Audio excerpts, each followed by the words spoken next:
Hi, my name is Jenny Valit, and today we will be talking about information security and its importance in everyday technology. Information security, also known as InfoSec, is the practice of defending information from unauthorized access, use, disclosure, disruption, modification, inspection, recording, or destruction. Information security's responsibilities include establishing a set of business processes that will protect information assets, regardless of how the information is formatted or whether it is in transit, it is being processed, or it is at rest or in storage. At rest refers to all the data that is in computer storage. Information security programs are built around the objectives of the CIA.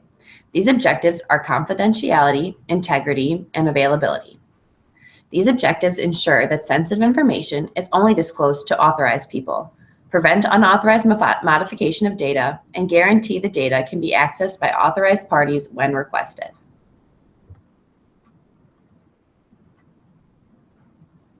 Ever since the introduction of computers, technology has been growing at a rapid pace.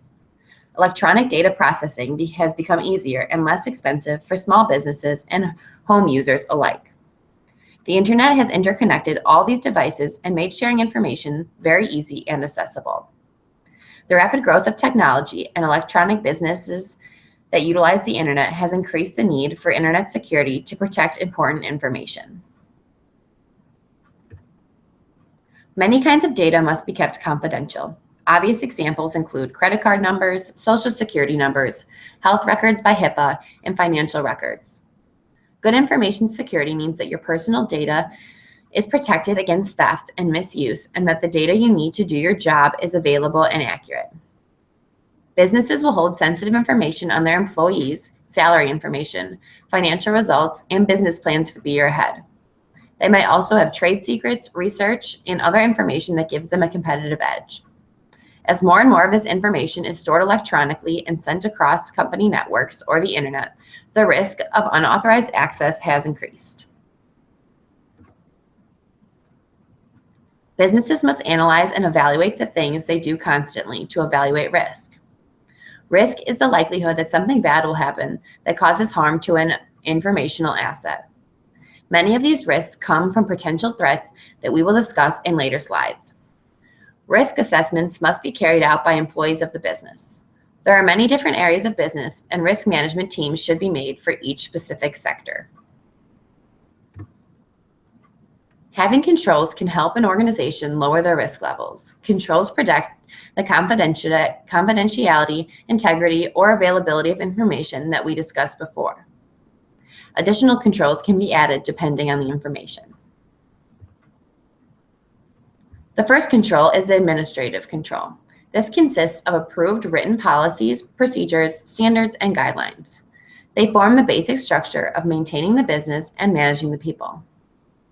Laws and regulations are also types of administrative controls. Different industry sectors have different guidelines they must follow. The next two controls are formed based off the implementation of administrative controls. Logical controls are the second form of controls. They use software and data to monitor and maintain information and computing systems. Logical controls include passwords, network and hosted-based firewalls, network intrusion systems, access control lists, and data encryption.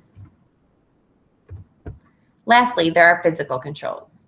They monitor and control the workplace and the places where the information is computed. They also monitor access to and from these facilities. These controls vary from locks, smoke and fire alarms, cameras, barricades, fencing, security guards, and much more. It is important to be able to classify the importance of different types of information. Not all information is equal in importance. Separating these types of information is known as security classification.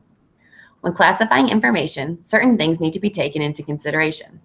How much value that information has to the organization and how old the information are among two questions that need to be asked when classifying the information. In the business sector, classification labels are commonly separated into public, sensitive, private, and confidentiality. In information security, access must only be granted to specific individuals.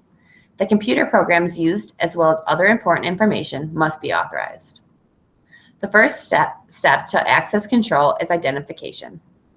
Identification is simply making sure someone is who they say they are. They can usually be affirmed through a username. The second step is authentication. Authentication can be proven through a PIN or password, a swipe card or a palm reader, or maybe even a fingerprint.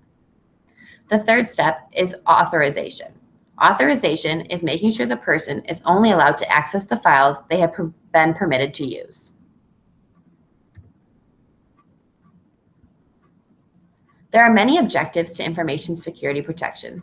These include protecting the company and its assets, managing risk by identifying assets, discovering threats and estimating the risk, providing direction for security activities by framing of the information security policies, procedures, standards, guidelines, and baselines, information classification, security organizations, and even security education.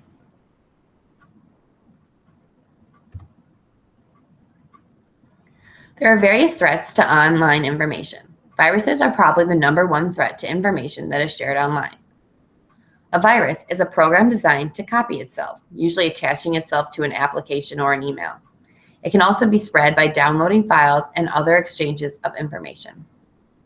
Worms are also dangerous. A worm can be injected into a network by any type of means, like a USB stick or an email attachment. Other threats include things like Trojan, spyware, adware, spam, phishing, keyloggers, and rogue security software.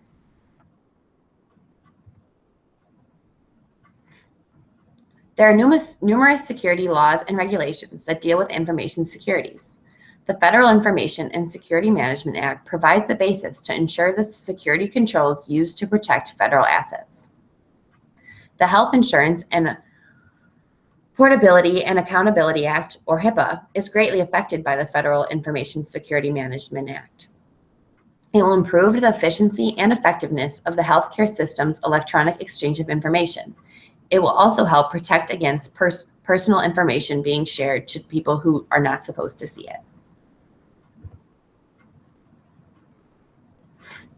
The Center for Internet Securities of the CIS, or the CIS, is a nonprofit organization that gives other businesses and organizations methods and tools to improve, measure, and compare the security status of an organization's internet-connected systems.